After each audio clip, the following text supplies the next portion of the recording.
super excited to introduce my guest. She's an award-winning actress. She has won an Emmy Award, a Golden Globe, an Obie Award. She's starred in many TV shows like The Practice, Ghost Whisperer, Person of Interest, just to name a few. Some of her film credits are Cop Car, Return to Sender, Slipstream, An Unfinished Life, Without Men, Twisted, Scary Movie 3, Romeo and Michelle's High School Reunion, Happiness, The Laramie Project, Dark Water, The Road to Wellville, Eraser, and a little film we did together called Fool's Gold. I want to welcome the super talented, inspirational Camryn Manheim. Welcome to the Hollywood Dreammaker podcast.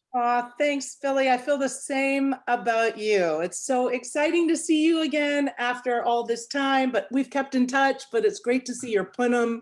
You're even more handsome than you were 20 years ago. And you look beautiful.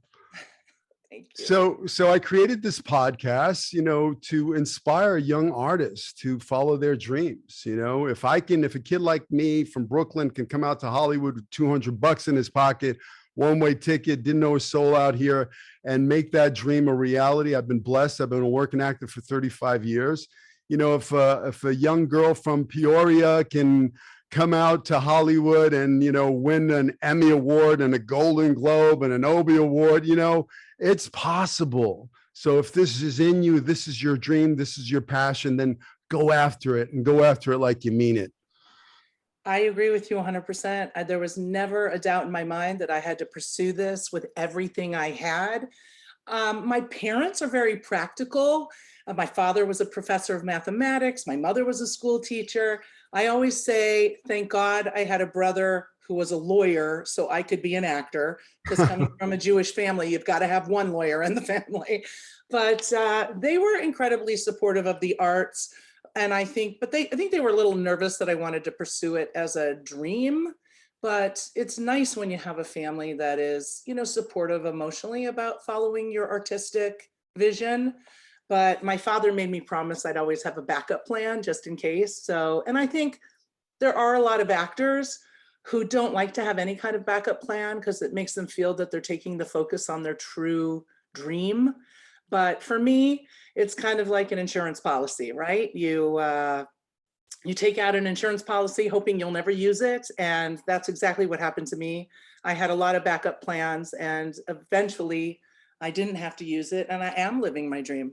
I went for the brass ring and I finally got it. It didn't happen when I was young like you were. I was 35 when I really finally made a living in acting.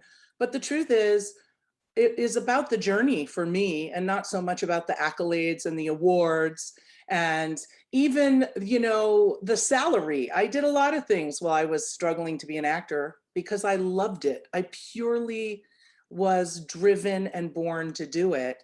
And that's why I followed it. I sometimes think if you're doing it for other reasons, for fame and fortune, then you have to take another look at it. But if you're a true artist, born to do it, know that in your heart and soul, you are here to serve the stories of people and provoke people to think and learn, then you need to follow this dream and have some backup plans along the way so you can feed your family and take care of your health and enjoy all the flowers along the path. Beautifully said. When did you know? When did you know? I knew when I was like, I don't know, I would say maybe around 8, 9, 10, I knew that I wanted to act, When did you know that this was the path for you? I think I knew around that time too. I didn't understand it. I would stand in front of the mirror and sing songs and do accents and act out things. And then I moved into, the shower, holding the shampoo bottle, accepting awards, and then I'd stand in front of the mirror and try to cry on cue. I didn't realize I was really going to pursue this as a lifelong, career, but in my body, I knew it's what made me feel the fullest and most fulfilled. So I knew it early. I had no idea as a kid from the Midwest how I was going to make it happen, but I knew early it was my it was my love, my passion in life. So I did school plays. It starts there, you know? So I love that. You know, I tell my actors all the time, you want to visualize it. You want to see it. You want to believe, you know, that you can achieve it. I mean, I know for me as a young actor, I remember I'd watched this TV show with Lee Majors called The Fall Guy. You know, I grew up watching him on The $6 Million Man. And here was a show about Hollywood and behind the scenes. And I'd sit on my couch and I watched this show. And you know, it was all like Hollywood, and I would say I'm going to do that. You know, I saw myself doing that, and then I get to Hollywood, and my very first audition was for a guest star on The Fall Guy. No kidding. Yeah, and I got that part, and it's like I climbed into my television set, and there I was with Lee Majors and Heather Thomas, and so I truly believe that you in the shower holding the shampoo bottle and accepting that award, you planted that seed, and you know the universe felt it, and it came to fruition because you visualized it. You gave your acceptance speech. It's you know, true. so I love that. I feel like it was my version of a vision board. You know, I would sit on my bed and give interviews to Johnny Carson and to David Letterman. And I would pretend they'd ask me questions, and then I would talk about my life. And, you know, I don't know, there was something about all that glamour that I really loved, but it seemed very far away, but I still played the role all the time. Then went to summer camp, did plays in school. And really, as far back as I can remember, I was a theater kid, and it was just, there was nothing that was going to stop me. In fact, I wrote my high school thesis, and the title of it was "The Confessions of a Would-Be Mathematician." So I'm kind of mathy. I love poker. I love math. My dad was a mathematician. And I love statistics. I love it all. I'm actually the secretary treasurer of our great union, SAG-AFTRA. Thank you for your service. Thank you. You're welcome. And I probably would have gone into something very, you know, theoretical like that, mathematical, but I had to be an actor. So if I only wanted to be an actor, I probably would have been a mathematician, but I had to be an actor. So I had to pursue it. There was no other alternative, to be honest. You know, you said vision board, and I every year with my actors, we sit around like, you know, January 1st, and I make them cut out those magazines, and I make them create a vision board, because you want to see it. You want to have it there on a daily basis. See, you want an Oscar? Have a picture of you cut out to somebody's head, put your head in there, and have that Oscar there. And see it and visualize it and feel it. You know, all that stuff that you want to attract into your life. I'm a big believer in vision boards and really, you know, making, you know, everything I've ever wanted. I mean, like the studio that I'm in right now, I envisioned this in my head years before it came to fruition. And it's exactly the way I envisioned it. Yeah. You know, so there's a lot of power to it. Than we think. Like you know, Jinx, we have a lot more power than we think about steering our life in the direction we want it to. And, you know, I think those are big lessons to learn on our journey. You know, I teach all over the world, actually, about two young actors, not about acting per se. You are an acting teacher, but I teach about the pursuit of happiness while wanting to be an actor. And I call it the in-between. You know, it's easy to be happy when you have a job, and then, you know, 3 months later, maybe you get another job, and then maybe it's 4 months until another job. But really, who are you in between? And that's really my biggest concern about people having a really good foundation, an anchor to the universe, so that when they're in between these things that make you happy, who are you then? Because to be honest, if acting is the only thing that makes you happy, you're not going to be happy most of the time. So you've really got to figure out who you are in between. And that's a life well lived. And a life well lived only makes you a better actor, makes you get those jobs closer together.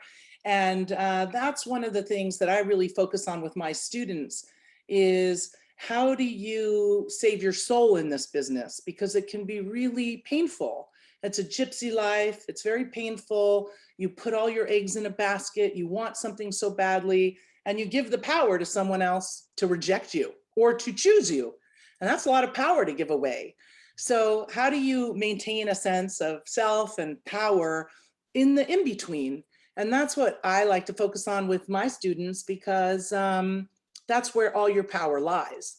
And I'm all about focusing on what you have control over and not focusing so much on what you don't have control over.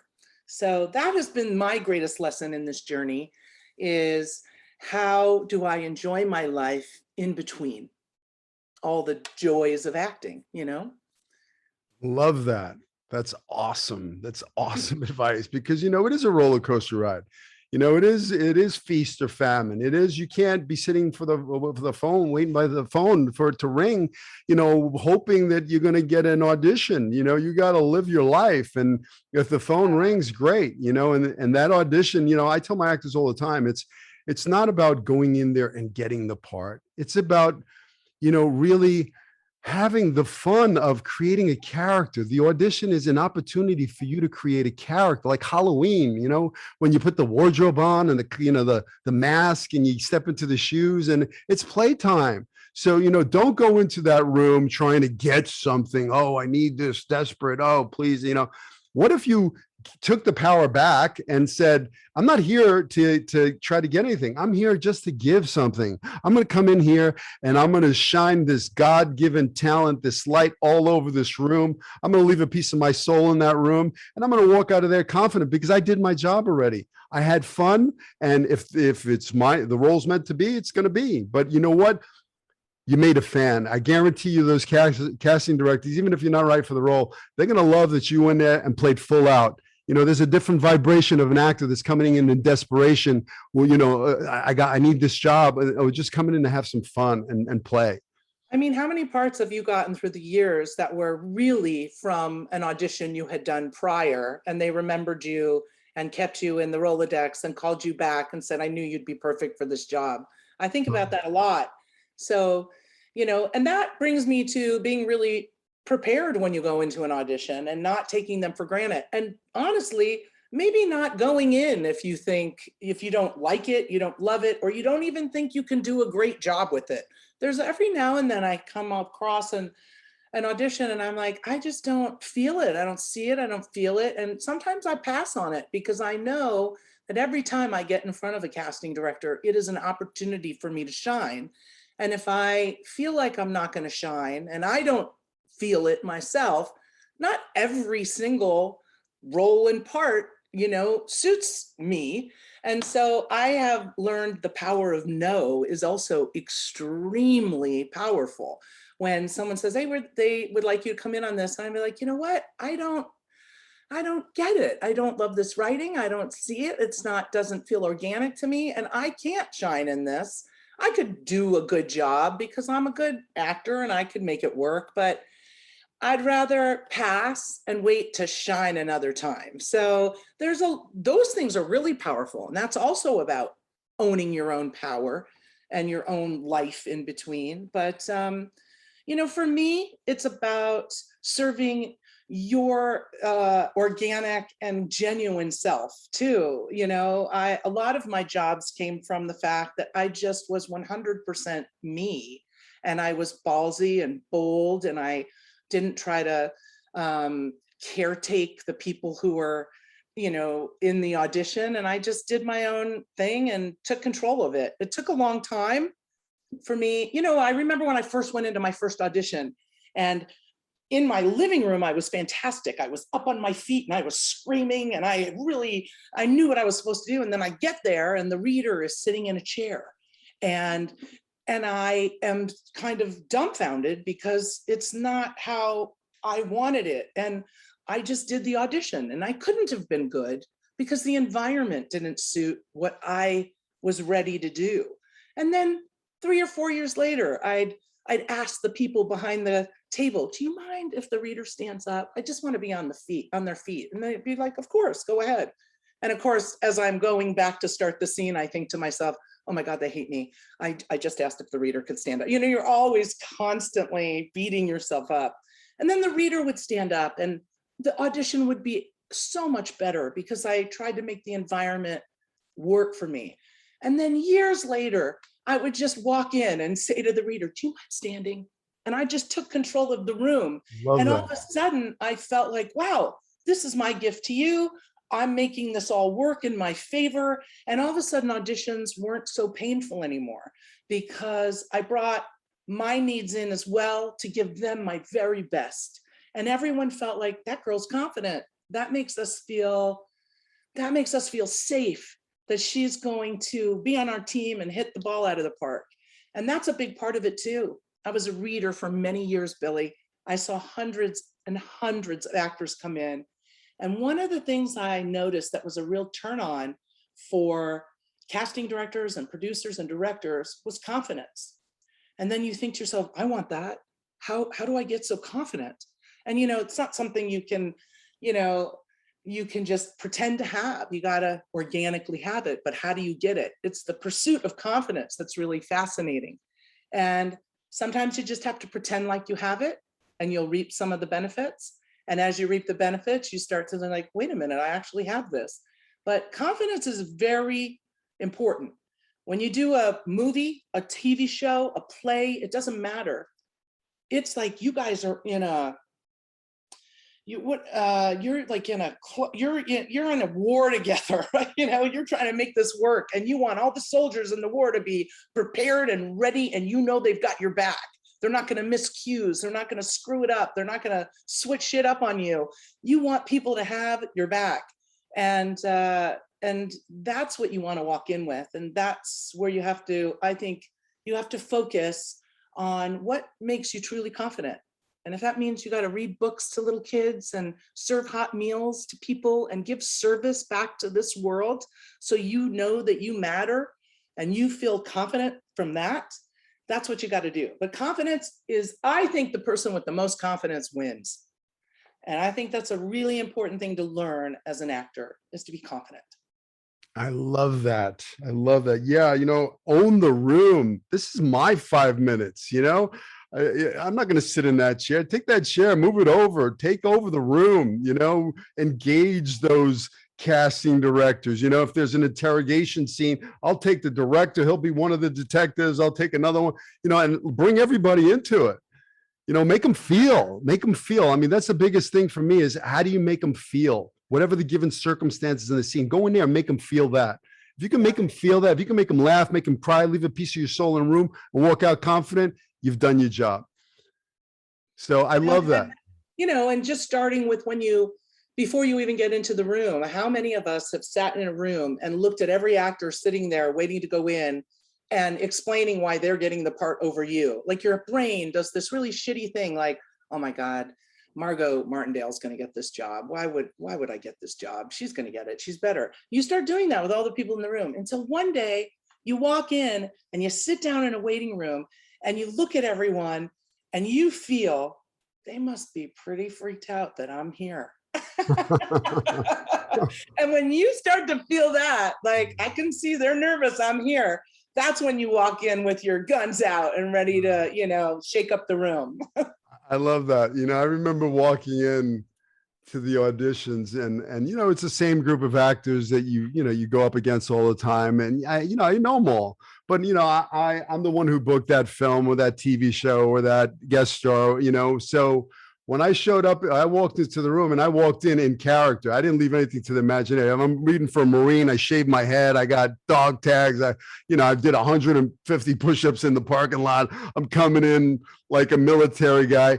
And I would see the actors, they'd see me walk into the room and their heads would go like the.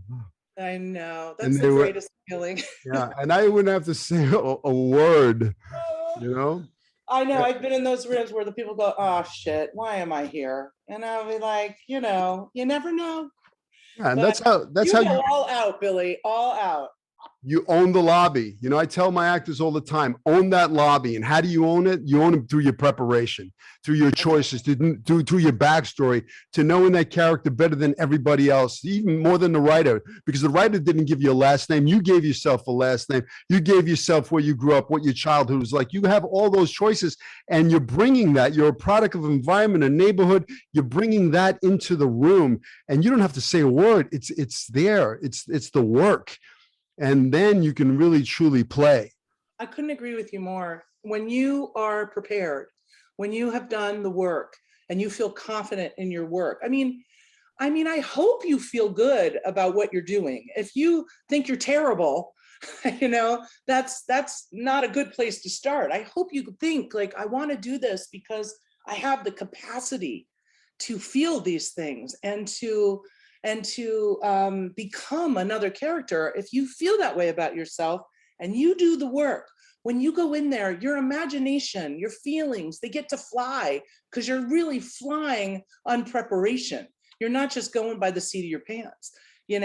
Every now and then you do a cold reading and it's awesome because you just were in the moment. But that's rare and far between. You really want to do the work, get down to the nitty gritty, know that person. And in some ways, when you know so much about them and the director throws something at you, you have the capacity to pivot and, sidestep and have so many more opportunities at your fingertips. So I agree with preparation. And I also agree with training and going to classes and getting training. And, I have a master's degree. I did 7 years of college. Sometimes I think that's a lot because it makes you,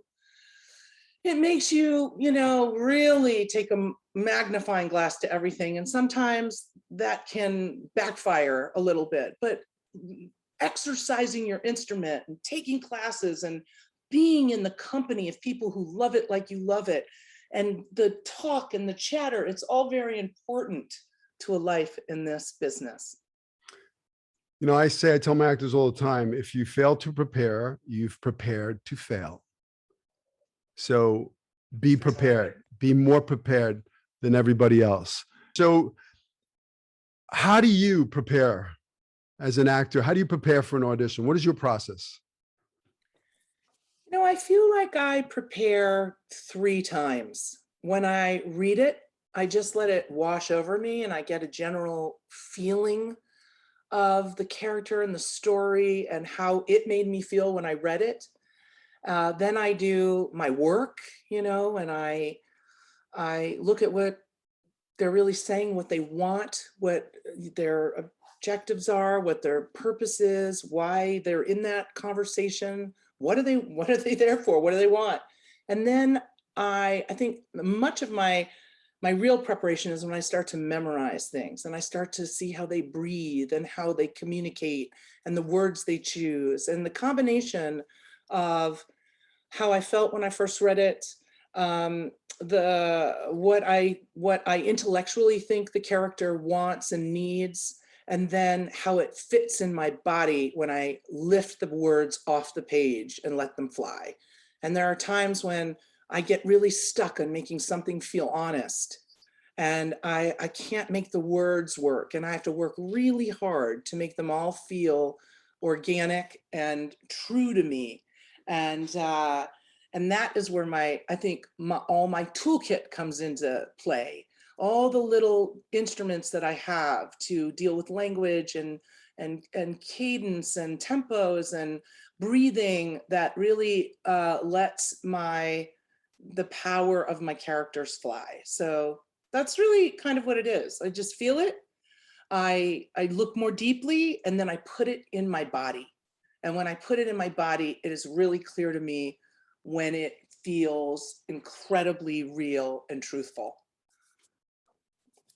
Love that. So you said breathing, and I think breathing has a lot to do with it. I teach my actors here at the Manhattan Actor Studio how to meditate, how to ground themselves. To truly play your instrument, you have to be relaxed. I say if you're in your head, you're dead. If you're in your heart, you're smart.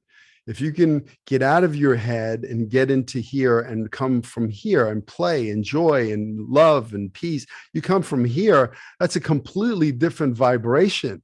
And, that vibration is like, moths to a flame. They're attracted to that. They want to be around that, but they don't know why. And I think that's truly your star power, is to come from your heart and love. You love acting. Guess what? You get to act right now. You have an audience. It's Yeah. playtime. So Right. come from I that. love the little mnemonic devices that you use that people can, you're in your head, you're dead, you're in your, I just think that's really, it's so true. But you have to get in your head at some point to be super prepared so that you can then just lead from your heart and soul, so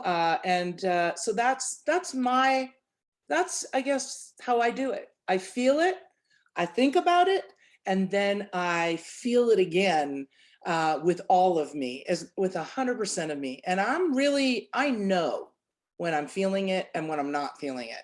And I work really hard to make sure it's connected, every story. And also, it's not about the words. Of course the words matter, and writers care about their words, and you should say their words as they write them. But it's not about the words, it's about the story. It's what you're saying. And a lot of times people get tripped up on the words and the memorizing of words. But if you visualize the story and visualize what you're saying, or say it 3 different ways so that the words don't even matter, then you are just telling the story and telling the truth of a character. And in my best of times, that's what I do. And I sometimes get in my own way, even with awards and all the work I've done. I get in my own way by thinking too much and wondering what other people are thinking about me. But the best is when you just abandon all of that and surrender to your heart. Beautifully said. So have you ever had to deal with like nerves? Yeah, I have to deal with nerves, but I can feel them, but I don't have to show them. Sometimes nerves um, are exciting, and sometimes they can really get in your way. You can not be able to have any moisture in your mouth. Your hands shake when you're holding things.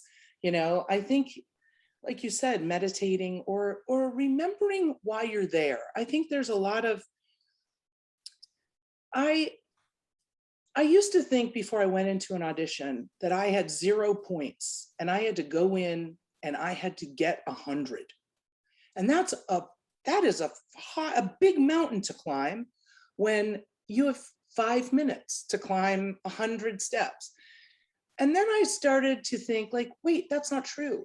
I would stand in front of a door before I walked in and I'd remind myself, you have 100 points, Camryn. You already have 100 points. You have 100, and all you have to do is maintain them. So when you walk in, they want more than anything for you to be the one. And if you are prepared and you realize that they're really on your side and we're all in this together, sometimes you have to really take apart, who are those people, before you go in, not while you're there. Who are those people behind the table? What are they doing here? Why are they doing this? Why am I so nervous when I'm in front of them? I mean, they're just people with families who want to put food on their tables. And you have to really think about, what is the whole relationship there? They are desperate that you are the one. So come in and give your all, and don't be in an adversarial position or where you're lower on some level than they are, where you feel nervous. You don't feel nervous when you're talking to your children or when you're talking to a best friend, because you are equals and you're there together. And they can't give you something that you don't prove you have. They can't, just because they like you or you're sweet or nice. I love that guy, Billy. I want to give him this part. It doesn't work that way. You got to come in with the goods, right? And they want you to be great. And you being nervous is sometimes can be an enemy and sometimes can be a friend. and you have to find how it serves you. It gets you excited, it makes you work hard, it gives you that extra adrenaline to make you think so quickly and change course with a reader and take different kinds of direction. But yes, I think in the beginning, nerves are really difficult to combat. And as time goes on, I did a Broadway show a few years ago. Talk about nerves. Oh my God, every night, it never changes. There's 2,000 new people there and you want to please, But Billy, it really goes back to my sense of who are you when you're not acting? Everyone just wants to matter. In life, people want to matter. They want to make a difference. And when you go into a room, if you're desperate to get it, to hope that you matter at some point, that you can tell your family you booked a part, you can tell your friends you got a job, look, I matter, I booked it, then this is going to be the death of you. You have to matter in spite of that. And how you deal with your life in between jobs makes you matter. Are you a good friend? Are you a good child? Are you a good parent? Are you a good community person? Do you give service? Do you volunteer? When you feel like you matter and there's a reason why you're on the planet and that you make a difference to be here, you bring that into a room with you. And all of a sudden, those nerves aren't so big anymore, because whether you get that job or not, you matter. You have a purpose in this world. And when you don't get that job, you're going to go back to that purpose of being a good steward a good citizen of the world. So that's what I like to tell my students to focus on, that, yeah, it's easy to be happy when you're acting, but how, and all of that serves your freedom when you're auditioning and when you're working, is who you are below it all, underneath it. And those are things you have full control over. It's not just about acting all the time. It's not just about that. Life is about a lot more. And when that more comes with you, all of a sudden you are a much more interesting human. I believe that the secret is being of service and giving, really just giving. It's not about me. It's about we. It's about, how can I be of service? How can I serve this project? How can I come into this room and shine my light all over this place? And I'm not worried about you people here. You're not even here. I'm putting up my fourth wall. I'm grounding myself in a real place. I'm substitute. I'm talking to a real person, fighting for a real need. So I'm working out of that place where I don't even care about those people. They're not there. I mean, you could get nervous. Like when I tested for my TV series at Fox Network, and there's, 30 executives, and, they're all looking at you. Yeah, that could get, you could get nervous. I like to call it excitement. Yeah. What it reminds me of is that I'll tell you one thing that is super unattractive in this business, and everyone will understand when I say it. It's, don't apologize, right? Like when I was a reader and when I was a producer, actors would come in and the first thing they do is apologize. I just got this, the sides last night, so if I'm not on, forgive me. And I want to say to them, we know when you got the sides, we sent them to you. And by the way, could you just be the best of all the people who got the sides last night? And don't apologize for it. Because as soon as you start apologizing, we start to lose faith in you. I'm so sorry about that, and I'm so sorry about this, and I'm so sorry, can we start over? How about, do you mind if we just start over? Let's take it from the top. Yeah, I'm so sorry, but could I move this chair? How about just move it? You know what I mean? It's like and when you do that, people are like, oh my God, I love them. Oh my God, did you see how they screwed it up, but they didn't. It's kind of like when you're watching America's Got Talent and somebody screws it up and they start again and they go, that could have wasted you, but we loved you because that's real. And that's what we know, that we can count on you, that you'll get right back up on your feet. So I say that just because my friend was on American Idol and I went to see it, and that somebody made a big mistake and I felt horrible for them. And they said, we love it when that happens. And look at your professionalism, how you just got right back up. And that's what I want to say to people. Stop apologizing for things. Come in like you deserve it. You can do it. You own it. It's yours. And that they should, even if you don't get it, when you walk away, they go, that person's really good. We're going to find something for them. But apology doesn't work for me really anywhere. It's so unbecoming, and actors do it all the time. And I don't know why. My students do it. You can't see this because we're on a podcast, but a lot of times my students will raise their hand, and they kind of half raise their hand with their head slightly bowed. And what I'm reading is, I have a question. It's not very good. You don't have to call on me. It's probably stupid. And I say to that person, I want you to raise your hand like you have the most important question on the planet. And I want them to just shoot it up and be like, call on me. And it's so foreign to people to take their space and to say, I deserve this, that they're like, I'm sorry, I'm raising my hand so hard. And they want to apologize for raising their hand high. And this is something I think we need to take a closer look at, is why are we always so apologetic for what we do, for what we love, and for what we need? I have a question, and there's so little, and it's probably dumb. No, you have a question, you want it answered, and lucky for you, I have an answer for you, and that it changes I tell all of your listeners from this day forward, when you have a question, if you just raise your hand high and say, I have a question and I'd love for you to tell me the answer, it changes your life when you start to say, I deserve to be here, know this, have you teach me, have you cast me. It makes a big difference. Love that. I tell my actors that all the time. Delete sorry from your acting vocabulary. What does sorry mean? You did something wrong. If you forget a line, no big deal. I'd like to take it from the top.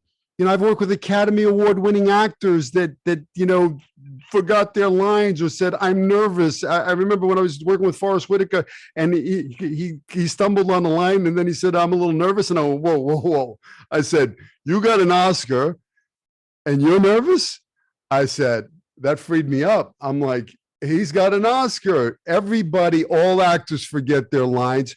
Don't apologize. Say, I want to take it from the top. That's what a professional actor says, not sorry. Delete sorry from your acting vocabulary forever. You hurt somebody's feelings outside, you can say you're sorry, but in acting, no sorries allowed.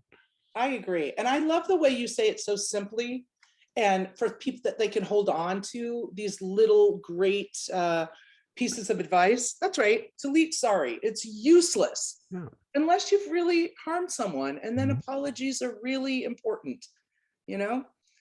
I agree.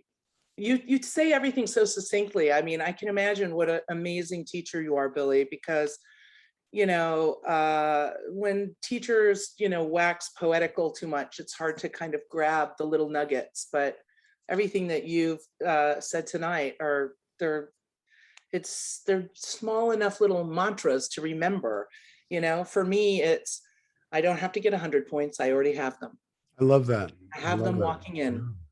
And little things like that really help me remind myself. And sometimes I just stand in front of a door before I walk in and go, be a grown-up. Just be a grown-up. Don't act like you're a little kid who's already in trouble and not good at this. Be a mature person and walk in and do your work. And sometimes if I just do that, I can ask them, have the nerves take a back seat to what's really important for the moment.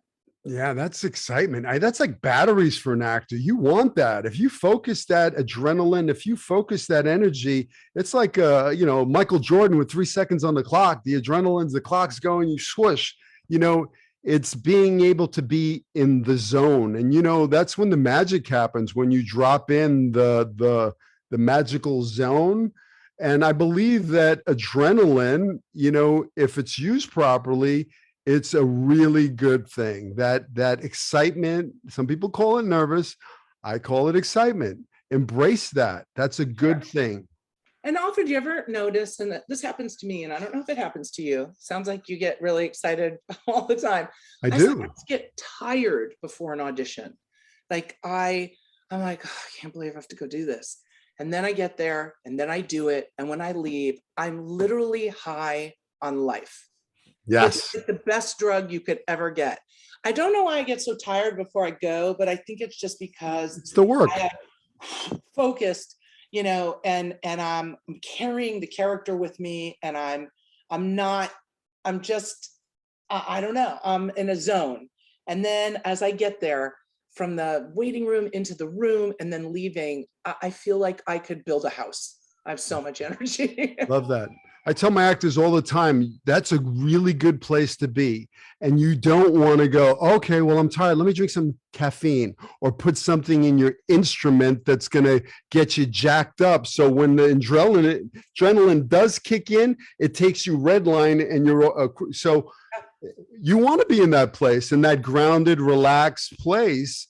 And then when adrenaline kicks in, you get to that perfect little place. So, you know, I always tell actors, don't drink any coffee, don't take any kind of medication that's going to get you, you know, jittery. You know, I mean, I've learned this from personal experience, you know, like, you know, the times I've drank like coffee before going in, or, you know, I was on cold medicine and, you know, I was like, what's up with why am I feeling this way? And it's because, you know, the adrenaline and the caffeine kicked in and, you know, it started going in the wrong direction.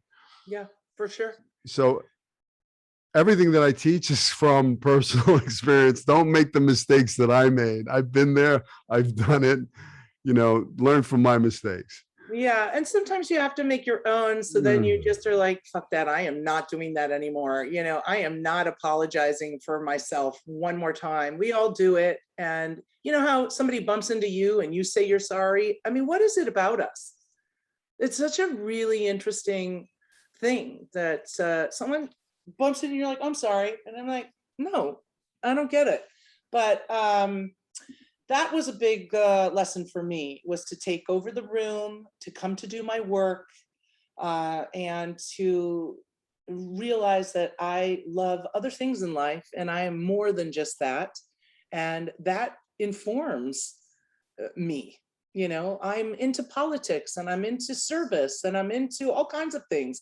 And all of that information informs how I can tinker with characters and make them as honest and honorable as possible and truthful. So you got to live life, and you have to love the journey and not just the result. Yeah, it's great to have some awards, and it's, you know, it's great to reap the benefits of all of that for sure. But that's not who I am. I mean, I have a son, a 20-year-old, and I have friends and a family and a mother, and I'm just living my life. I work hard doing other things. And as much as I love acting, I love other things too now. Now, I focused on acting for several decades because I thought, like, that's got to be my one and only thing. And then I realized, like, you know what? It's not my one and only thing. There's other things I love too, you know, and that was an amazing realization for me. I mean, there's nothing I could have done as a job. Well, that's not true. You know, I'm a sign language interpreter, and I did that for years as one of my plan Bs, and I'm a teacher, and there's things I love. But there's nothing quite as fulfilling as doing this thing you were born to do and exists in every cell of your body, you know? Yeah. Can we talk about Milo? How was your son? You mean my teen heartthrob? Your teen heartthrob. It's amazing. That is friggin' amazing. I mean, how is it having a son that's teen heartthrob that, you know, he's blown up. He's huge. I looked at it, he's got a 1.6 million followers on Instagram. I was like, wow. I'm like, Milo, can you post about my little charity event? Yeah, it's been beautiful because he, you know, he's been doing theater since he's 6 years old. So he loves it in every bone of his body. He's done 30 musicals in his short life, you know? Wow. And he actually was discovered doing a High School Musical. He was just doing the musical Rent. And, you know, because we're in Hollywood, which is ridiculous, their casting directors come to some of the school plays because they're looking for young people. And apparently this casting director had come several years before. And she told me later that he was kind of a little running gag in their office. She's like, I saw this kid, he was so great. I love him, we have to find something for him. And for several years, they'd be like, we need a 70-year-old, Asian American. They're like, do you think Milo Manheim could do it? So apparently he was like on their mind for several years because she just loved him.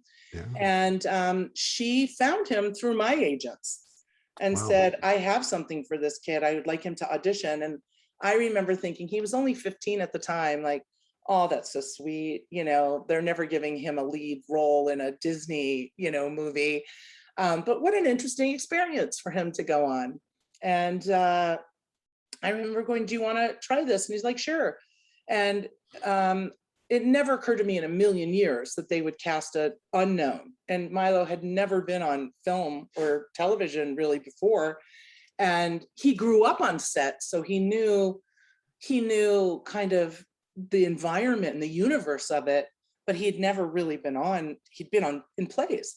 And he did 11 callbacks over 3.5 months. Talk about, dreaming of something and just never knowing what way it's going to go. And when they finally offered them part, I remember saying to her, I'm so surprised you cast an unknown in this role. And she goes, we are in the business of casting unknowns at Disney, and we love, and she goes, I remember seeing him in Rent. I remember looking at the audience and 90% of them were girls. And then I remember wanting to wait afterwards to say he did a good job. And I saw a line of 100 girls waiting for him. And she goes, I knew at that moment, like, people responded to this kid, and I kept him in my Rolodex all those years. And I just thought that was amazing, like, reconnaissance work on this casting.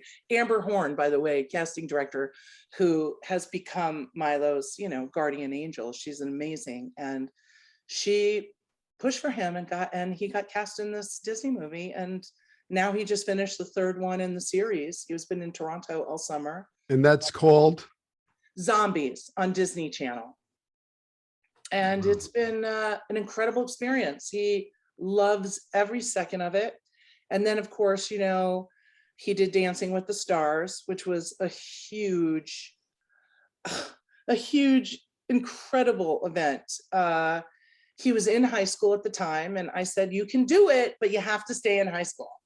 So he went to high school every day and then rehearsed for 6 hours, then did homework, went back to high school, rehearsed, and then he took Mondays off every week to perform in front of, 13, 14 million people. It was pretty crazy. And he is an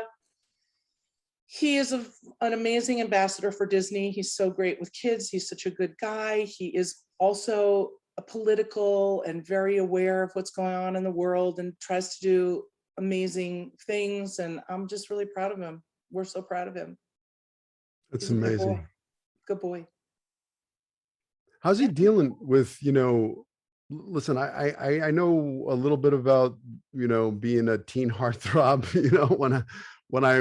when I was, when I came out, I was, hunk of the month, Teen Beat and all those things, so it got a little crazy. Like, you couldn't walk out the door and girls and pulling at you.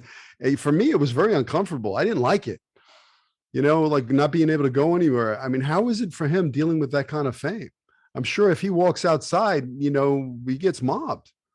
I wouldn't say mobbed. He's hard to miss because he's almost 6'4". So he's a little hard to miss. And young girls do go a little, it's like seeing a beetle. Yeah, like that's, yeah. I know, but he's so gracious and he's smart. He moves, he doesn't go out to the young Hollywood places, and he has his core group of friends, and he's got a dog, and I don't know, he just is, he's pretty under the radar, and he uses his social media for really good stuff, I think. And so he respects it. He respects the position he's in. And I think that he to be honest, I think he grew up with me, and I have always been extremely respectful of my fans. And I mean, I wasn't a heartthrob or anything, but I had really interesting people who loved the practice, lawyers, and, and I was always so grateful to them, and even really kind with the press. I've always like, thank you so much for being here to shine a light on my movie. I never treated them like they were this horrible, fly I needed to swat away. And I think Milo growing up watching that, he really puts it in the right place. He loves people. He's a hugger. He's like, come over here and he loves his fans, he loves his friends, he loves his family. He's extremely personable, and he handles it really well. He's seen it a lot through the years, and I think he handles it really beautifully, admirably. And anyone who walks away from him is like, that's a great kid.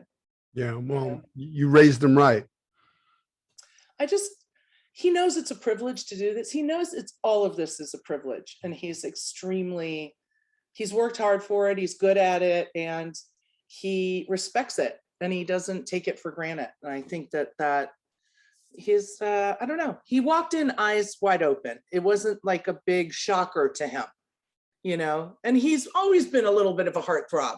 He's always had for 30 plays, he was always, and so he already kind of knew how to move and shake with it, but mostly he's just a great kid. I love that. It's those 30 plays. It's the work that he put in, that casting director saw him in Rent and said, oh, I love this kid, and kept an eye on it. He made a fan with that casting director, and that casting director, was the one that brought him in and tracked him down and said, this is the kid.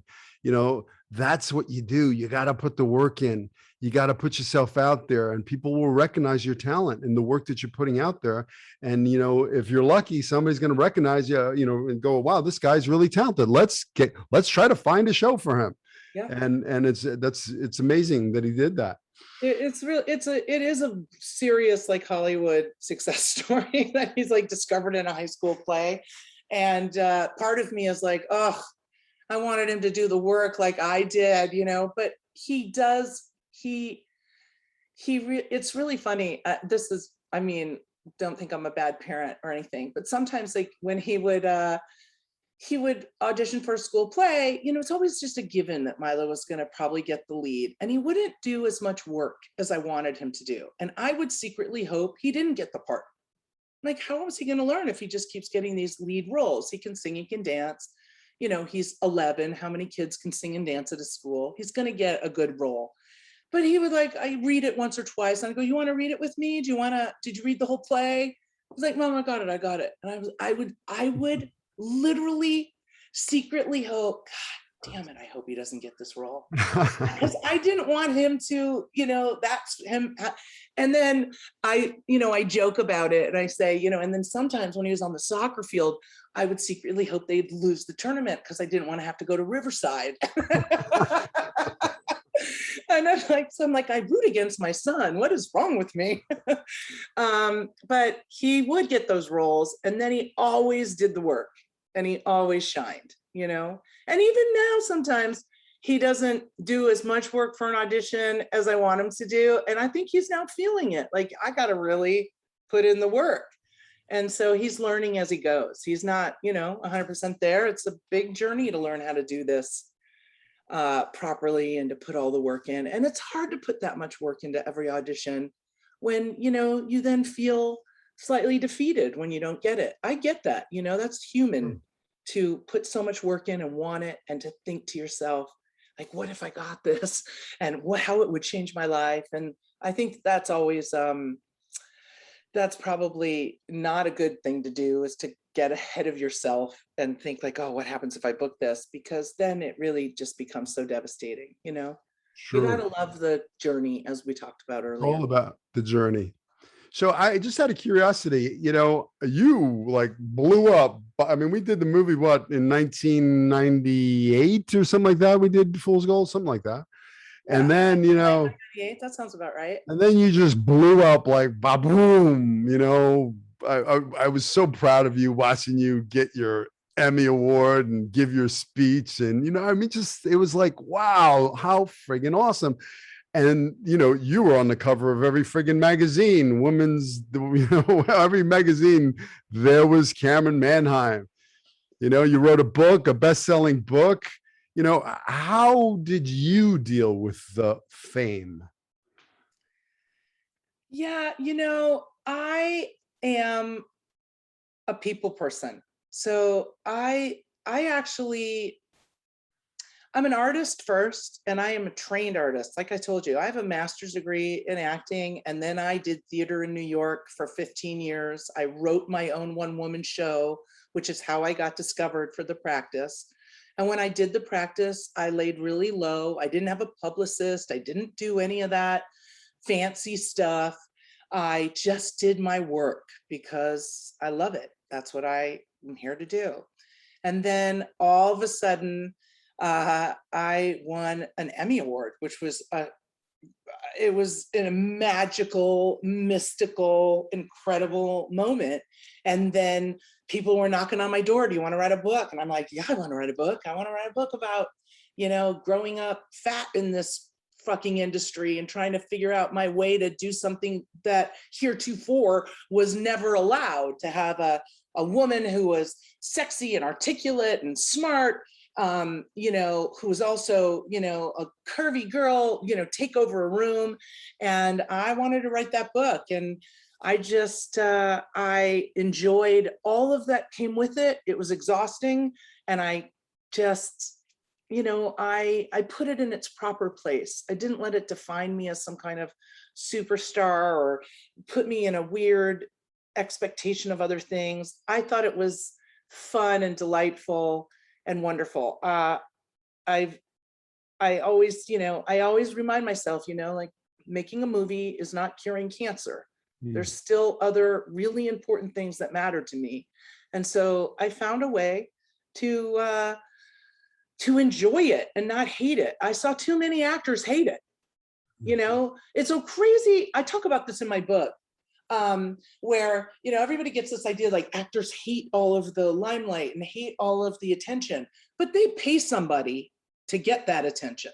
They pay a publicist to get it for them. So, it's like, it's a really interesting thing. I decided that I'm going to love the whole thing, and I'm going to love what I do and love all of this wonderful light that's shining on me. And I enjoyed every minute of it. I went to some wonderful parties, and I remember being at a party talking to Meryl Streep. I kid you not, I'm at a party talking to Meryl Streep, and as I'm talking to her, my eyes are wandering, and I finally said, I'm sorry, Meryl, I cannot focus on a word you're saying. Mick Jagger is standing right behind you. She literally was like, which way, to my left or to my right? And I was like, oh. And then I just started to realize like that's all just fun and games. And my family, my life, the things that matter to me are the anchor of who I am. My acting is the passion of who I am. And then all of the other stuff is just sugar on top. And I handled it, I think, very gracefully and I didn't hate it. I mean, it's exhausting and expensive going to these fancy things and having people dress you and puff you up and make you pretty and stuff like that was sometimes frustrating and anxiety producing, but mostly I loved it. I write about that in my book too, how exciting it was. And I remember this. I remember when I got nominated for an Emmy and I went to the Emmys with my friend Michael Mayer, who I had done 8 plays with in New York prior. My parents were with me, and we got to the Emmys, and the driver opened the door and he said, Miss Manheim, you've arrived.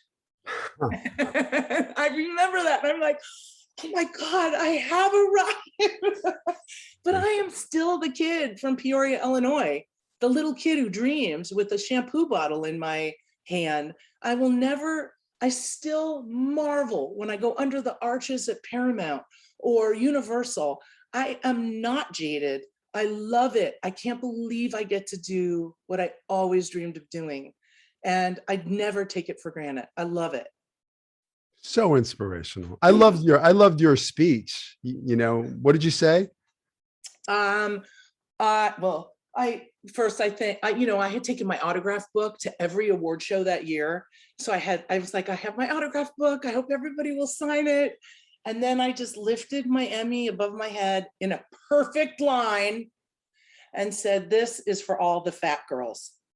That was Look, amazing. it's on the back of my book. You can see it right there. Okay. Awesome. What's the title of your book? My book is Wake Up, I'm Fat. And it really is about growing up a big girl in this country and how we openly discriminate against our plus size population, and trying to break into this industry, and there was no place for me. Everyone kept saying, you remind me of a young Kathy Bates. And I'm like, wow, I am nothing like Kathy Bates. I'm a 1.5 feet taller. I'm not Southern. But I'm a big girl. And that's why you equate me. And people will still get it wrong, go, you're Tyne Daly, right? Or it's always just a big girl they equate me with. And it's really, my book is really about kind of taking that apart and trying to figure out, my relationship to that, and why I allowed people to shame me for so long, and how I took my power back. And it's a really interesting journey of making it through a world that prior to me, I don't know any positive female role model who was a large woman on a television show. Like I said, that was articulate and smart and sexy and had a boyfriend, and I don't remember anyone. So I want to give kudos where kudos belongs. I mean, David Kelly cast me and he wrote those scenes and that world for me. So it was pretty magical. And so I wrote the book, and it takes me from being young to getting, winning the award. It's really fun. It's a fun read. I can't wait to read it. You really broke the glass ceiling for, curvy girls, if, it's as an inspiration. Like, if she can do it, I can do it. It doesn't matter. Own who you are. This is who you are. This is your gift. This is what you're bringing. Don't be ashamed of yourself. Own who you are. And that is truly your gifts. Don't try to be somebody else. Be you. Even when you're coming in for these auditions and stuff like that, bring you. You're enough. You don't have to put shit on top of it. Bring your soul. And that's a beautiful thing. Billy, I don't know if we have time, because I don't know what the time frame on this is, but the way how I got the practice was, I think it's an important story, because I had done a one-woman show in New York. My one-woman show called this Wake Up, I'm Fat. And it was at the Public Theater, and fancy people came to see it, and a casting director came to see it. He's like, how come I don't know who you are? And I'm like, probably because I'm a fat girl and you never see fat girls. And he's like, I'm casting a TV show that I think you would be right for. And my one-woman show is in New York. So he went back to LA and he told his boss that he had met me. And then he asked me for a tape, and which is what we used to call it. I don't know if you call it that anymore, but I had a VHS tape with 2 scenes on it that I had done. And the reason why I had gotten those 2 parts in Law and Order and New York Undercover is because I was a sign language interpreter, and they needed a lawyer who knew sign language. So I got those 2 roles by one of my B plans, just to wrap it all up. So I had 2 little scenes in those 2 little shows, and I showed it to that casting director, who showed it to David Kelly. And David Kelly said to the casting director, she's not what I'm looking for. And he goes, well, your breakdown said you were looking for, streetwise, sassy girl, gum smacking, who, is whip smart. And he was like, yeah, but when I look at those 2 scenes, she seems super conservative. She's wearing a suit and some pearls. And the casting director says to David Kelly, yeah, that's because wardrobe put her in those clothes. I just saw her one-woman show. I'm telling you, she is streetwise and sassy. And he's like, all right, if she wants to, I'll meet her. And so the casting director calls me and he said, David Kelly's willing to meet you. I'm like, oh my God, I've heard about this. They fly you out to LA. You get the cookies on the plane. I'm in. I want to meet David Kelly.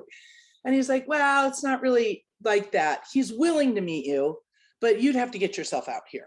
And I remember thinking, are you kidding me? I make $350 a week at the Public Theater. I'm gonna have to buy a flight and figure out my way to LA. And he's like, you know, they don't come around all that often. You should do it. And so I spoke to my family and I did it. I bought a ticket. I went out to meet David Kelley, knowing he didn't even like me. He didn't even like my tape. And so I get in the room, I'm with the casting director, David Kelley, and David Kelley kind of asked me these benign questions like, so you're an actor? I'm like, yes, I'm an actor.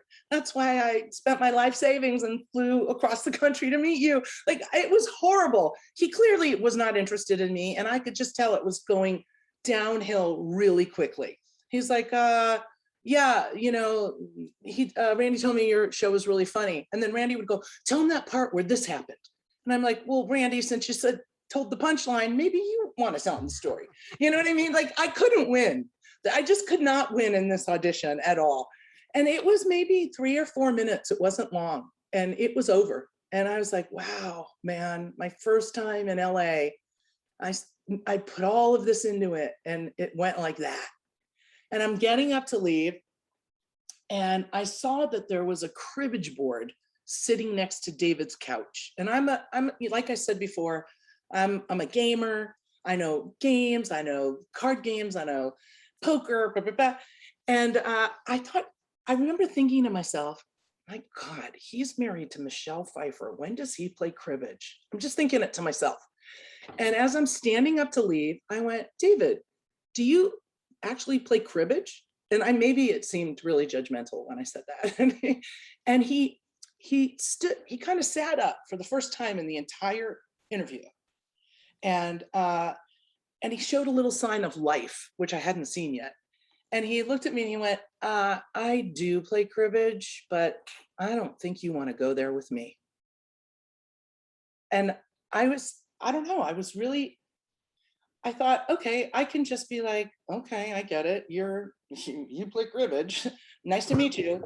Or I could just be myself. And I said, wow, I feel, David, like I could have this conversation with you. I could unsuccessfully impress you, like I'm obviously doing now. And I could beat the shit out of you at cribbage at the same time. And he looked me in the eye and he went, I don't think you understand. I play the computer. And I went, ooh, I don't think you understand. I play for money. And he was like, he was on the edge of his seat. And I go, come on, David, why don't we, how about this? I'll make you a deal. Let's play. And I'll play you for the part. We'll just screw the rest of this audition and I'll play you right now for the part. If I win, I walk out with the script. If I lose, you'll never see me again. And he went, you know what, you don't, and I could see him starting to get flustered. It was really so exciting to watch him be like thrown off balance. And he went, you know, I skunked my mother last week.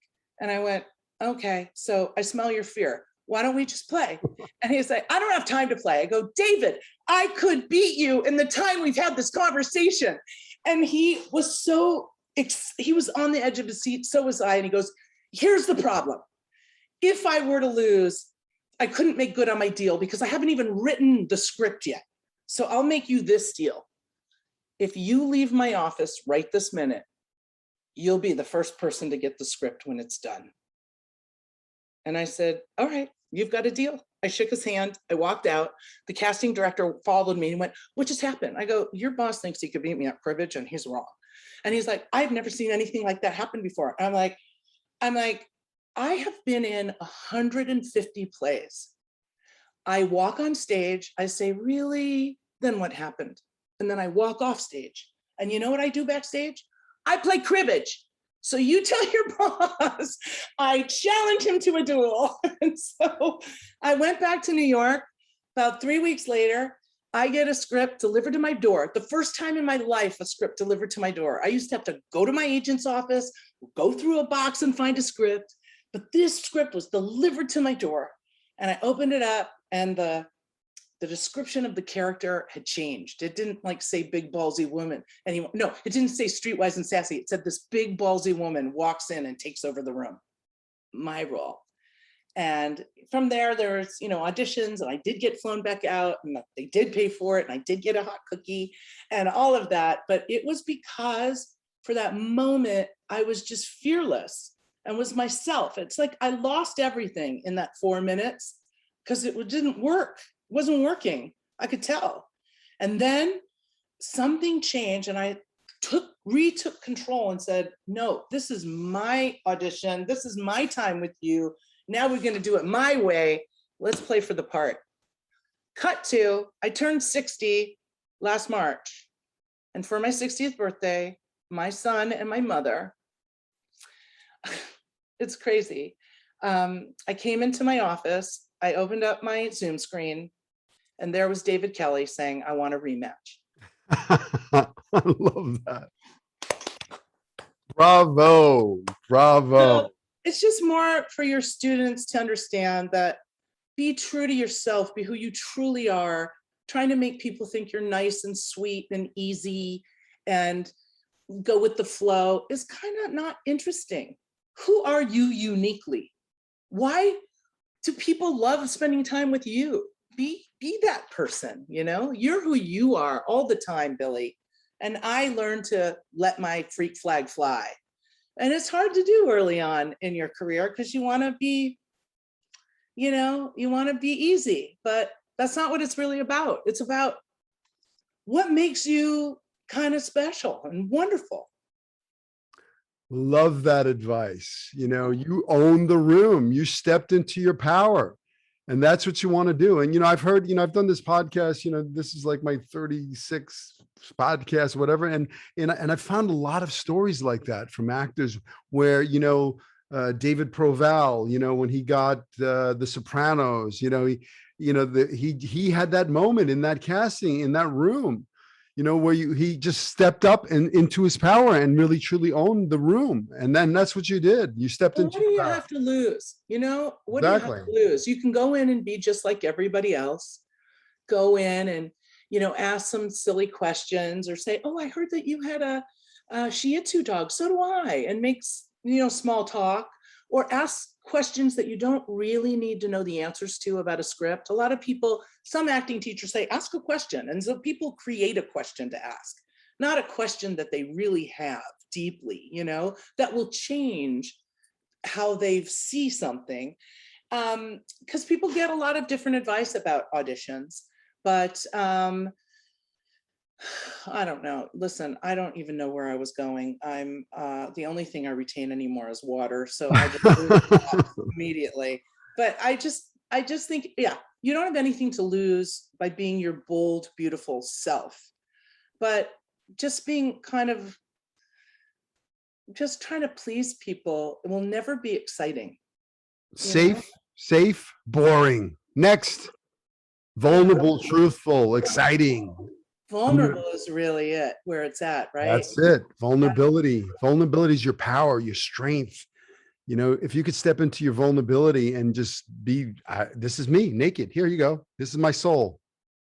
If I had a camera when I was little, when I was in front of a mirror, I would put that camera on me and I would have just sat in front of it and felt, just been like, I want to feel something. And I'd spend time just like being in my feelings, right? Feelings, one of the crazy things that people are always asking me, like, how do you just cry on cue? Which I've always, I've been able to do. And I'm like, it's because my body remembers what it's like to be sad. And if I just drop into that for one moment, my whole muscle memory recalls it. And I really become sad. I'm not just pretending, it's all in my body. And happiness is in my body. And compassion is in my body. And just like being open to feeling it is really the work. Work is allowing you to bring that to the surface for, others to feel, and not just guarding it. You have it. Everyone has those feelings. And sometimes in acting school, you got to go back to some things that made you cry to remind your body what it feels like. But you want to be able to hold those things with you so you can call upon them and lend them to characters that you are embodying, you know? I But tell my actors, everything that's ever happened to you in your whole life, the good, the bad, the ugly, all that shit, that is your gold. That is what you want to mine. That's what you want to hand over and surrender and give it to the character and expose it through the character. So, you know, that stuff, that childhood, that pain, that stuff, that's truly your superpower. and I agree. And I also like tell my actors, my students, to watch performances that moved them and ask themselves, why did that move you? Why did it get you? Why? Because they were raw and gave you that gift, right? It wasn't behind a wall. It wasn't acting at it. You know, that's what you see a lot. People acting at being mad, and people acting at being sad, and people acting at being drunk. But that's not what it is. You know, being drunk is the opposite of acting drunk. It's trying not to be drunk, because that's what, you know, so there's, you know, it takes a minute before that nickel drops when you start to understand how all of that works. That's why you learn technique and you practice it, but it's all there and you have to unleash it. And that just takes a lot of practice, so that, because we're used to guarding all of those emotions. We don't want to show those. If we wore those emotions on our sleeves on a daily basis, we would be pummeled in this society. So you are right to have guarded it and protected it. And now you have to learn how to let it out in safe environments and to help propel the story forward. You know, you got to let it out. And that's what really good acting teachers teach, and really astute acting students learn. Yeah, make art out of it. Mm-hmm.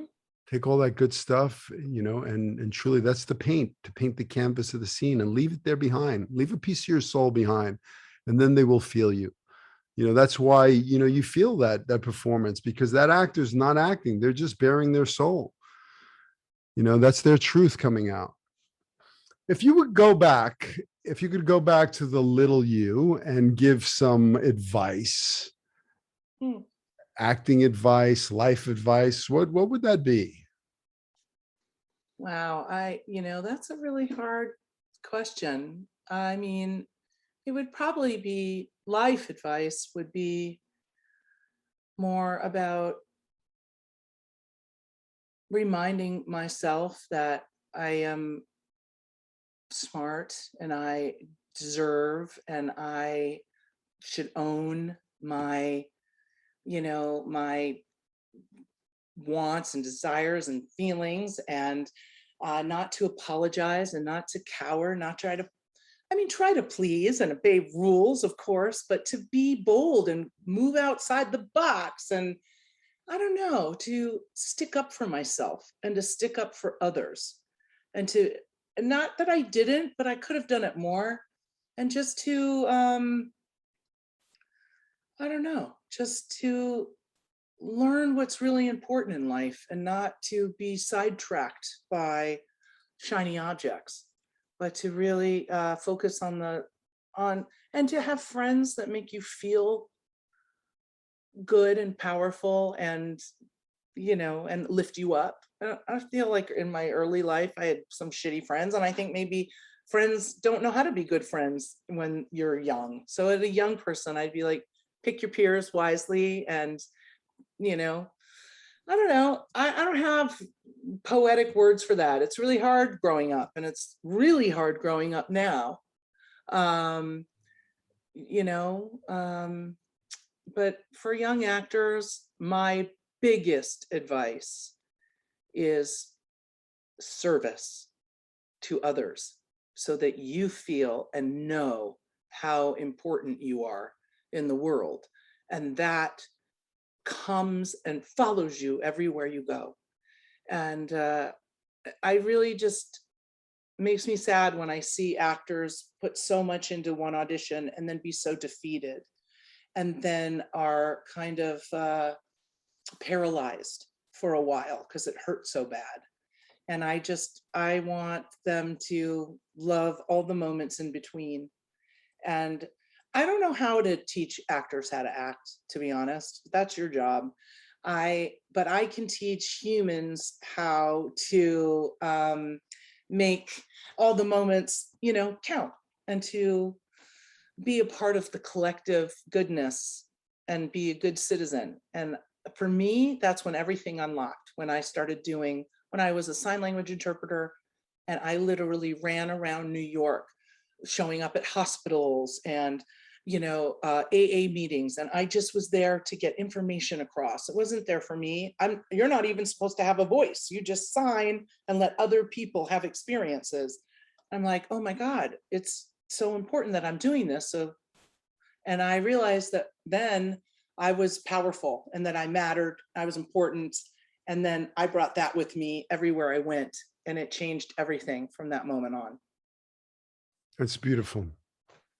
So that's it. I don't know. I don't have you have so many good little tidbits. I'm going to come and take your class. They're really good. The little things you said really, they stick with me because I can grab onto them. I like that. I'd like to pass some of those on to my son. Maybe I'll have him come and take some of your classes, Oh, I would love to work with him. Yeah. So they're lucky to have you, Billy. And you're right. Everything you talk about, the passion, the vulnerability, the honesty. I mean, that's why we do it. If you're doing it for another reason, then that's a different conversation. It's a different story. If you're an influencer who's beautiful and you want to be an actor because that's the next step, that's a whole nother path. Then we got to talk about something completely different. And for you, I would say save your money right now because it's not going to last, and put it into real estate.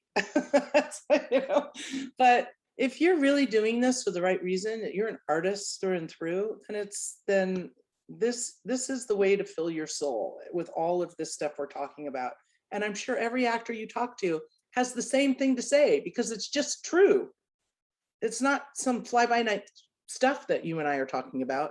This is what makes people survive in this industry and makes you get jobs and thrive in the industry. They got to listen and fold that advice into their hearts and souls. One last question. Mm-hmm. What advice would you give to parents of a young actor in this business? Because you have a very successful young actor in Hollywood. Yeah, that's a really good question too. I don't know if you ever watched the documentary, The Complex. It's very sad. It's really, really sad that not everything is sad. There are a couple young actors who came from other places in the United States who you could tell were like me and you at 8 years old. They had to do this. And then there were other actors who come to Los Angeles to make it big because really their family wants them to, or something. The documentary is very sad because parents aren't making great choices for their kids. So I would just say that when you sign, for parents, this is a rough business for young kids, and you can't lose sight of them and not have them be accountable to you. A lot of times young kids become the breadwinners in a family, and then the parents kind of let them do their own thing. I'm not a big fan of being homeschooled. I think that's really important to let kids go to school. And I know that there are a lot of kids who are homeschooled because they are driven to do this. But you lose some things when you're not in school. You lose socialization and you lose the cues of your, so for parents, I would say, first of all, ask yourself, is it for the kid or is it for you? It's really, really important because I've seen both. And remember, you're signing a contract for 6 years and you don't know who your kid is. And you have to make sure that you don't just say yes to everything, and that you get lawyers, and that you really make sure that you've protected your kids, because this business would like to just use them. And a lot of times newcomers will fall into that. But parents, if your kids are destined to do this, the best thing you can do is give them really serious guidelines about being kids, about having responsibilities, about being accountable, and then supporting this beautiful thing they want to do. If you had a kid who was an athlete, or a kid who was a dancer, or a kid who was an artist, of course you want to support it. But they're kids, they need your guidance, and they need you to make some of these really important decisions for them. And I think that I was ahead of the game because I'd already been in this business. So I was able to really protect Milo, and Disney was awesome with him. But, I think if I hadn't been in the business, other places would have just scooped him up and done whatever they wanted. So parents are responsible in this, and they have to support their kids' genius, and also remember that they're kids and they can't make all the decisions, and they have to educate themselves, and they have to pay for lawyers, and really protect their kids. But just be careful, because kids can fall into the trap of people like them because they're shiny and not because of who they've become as people. So make your kids do chores, and make your kids do service, and make your kids be a good friend, and make your kids be, or encourage them. So that's what I just treat them like any kid who's an athlete or an artist or a dancer, and make them be, make sure that they're still a part of the family unit, and look after them in that way. That's what I offered Milo, because I had already been here and knew a lot about it. And I watched The Complex, watch that show. You'll see, it's very interesting how parents get taken advantage of, and children do. So I don't know if that's what you wanted to hear, but No, that's the truth. And it's great advice. And I listen, I have a screening process here with when I don't work with anybody. You have to pass the screening process. I have to have a conversation with the child and really see that this is truly their passion and this is what they want to do. If it's a parent's dream and they're pushing their kid into this, maybe it's not what I point them in a different direction. But I only work with people that are truly passionate about this. Is my passion, this is my dream, this is what I want. And when I see it, and if they're coming to you, that is a really good, that's a good sign that they're coming to get really trained.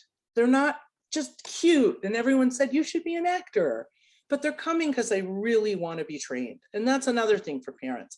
Get your kids training.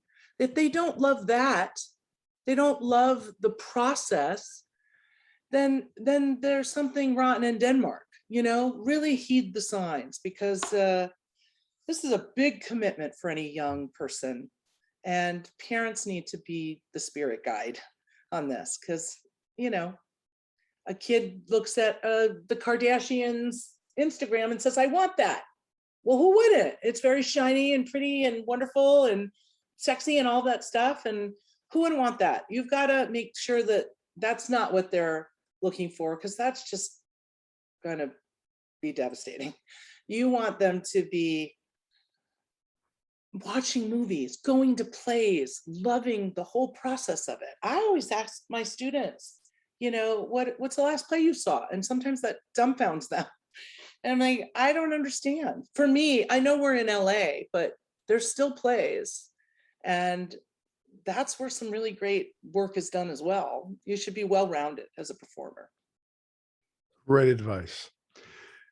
Camryn, I could stay on this Zoom, this podcast for hours with you. Editing it, Billy. I'm not editing nothing. You drop so much gold and wisdom, and I thank you truly from the bottom of my heart for sharing this time. I know you're very busy. I know I kind of had to pester you a little bit because you got a lot going on, and I was like, I want you on this podcast. So I was not going to take no for an answer.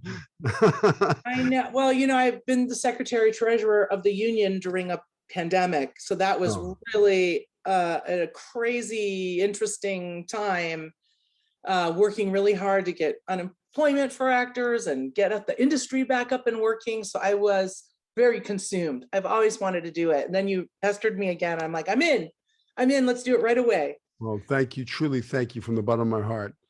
It's so great to see you. I'd love to get together, maybe grab some lunch, see you in person. How old is your boy now? My son is 14 years old, and Oh, he's the best role I've ever played in my life is the role of father. here, here. I know. Changes you something beautiful. I would love to see you, Billy. And, I just want to say in this conversation, I can tell how lucky your students are, for sure. Well, I'm the lucky one because I get to be the guide. I've truly found my destiny. It's not about me. Before it was about me, and my ego, the acting, and now it's truly how can I be of service? How can I make a difference in somebody else's life? And every day some actor knocks on my door and they have this dream, this passion, and they don't know how to get started. They don't know what to do. And I guide them. And when I'm done with them, they're working actors. They're in the game. I can't promise them fame, but I promise that, they're going to be well trained. They're going to know how to outwork, out prep, out choice, out everything those other actors. The other actors can't even compete. My actors are booking jobs left and right because they're not playing that small game. They're playing a big game. They're coming in there and they're owning their power and they're shining their light and they're making big choices and they're having fun. And that is the key. Have fun, because when you're having fun, the casting directors, everybody's having fun watching you. If you're trying to survive the audition and you're in your head, you've shot yourself in the foot, and that's not where you want to be. So it's about truly having fun, and I love being the guy. So I'm blessed. I'm the lucky one. We call it mitzvah therapy. A mitzvah is a good deed. We all know what therapy is, but it's like good deeds that feel good. You're like giving and you get while you're giving. It's beautiful. The greatest thing is when I get a text or an email or whatever from my actors going, I got an agent, I booked that job, I got this, I got that. I get more excited, for them than when I used to book the job. It was like, this is more rewarding. That's fantastic. That's what you want from your teachers, to be, to teach you well, send you out, be a cheerleader, and to delight in your success. Once again, thank you from the bottom of my heart. It's so great to see you. You look beautiful. I can't wait to see you in person. And we're going to talk soon. Absolutely. All right, Billy, I'm going to tell my son, sign up for one of your classes. I would love that. You could use a little dose of you, for sure. Hey, thanks for listening to the show. Please rate, review, share this with your friends. Subscribe if you haven't. Please take whatever you get from here, the golden nuggets, and apply them to your career. Go after your dreams with passion. Don't let anybody tell you it can't be done. I believe in you. Follow your dreams. I'll see you in Hollywood.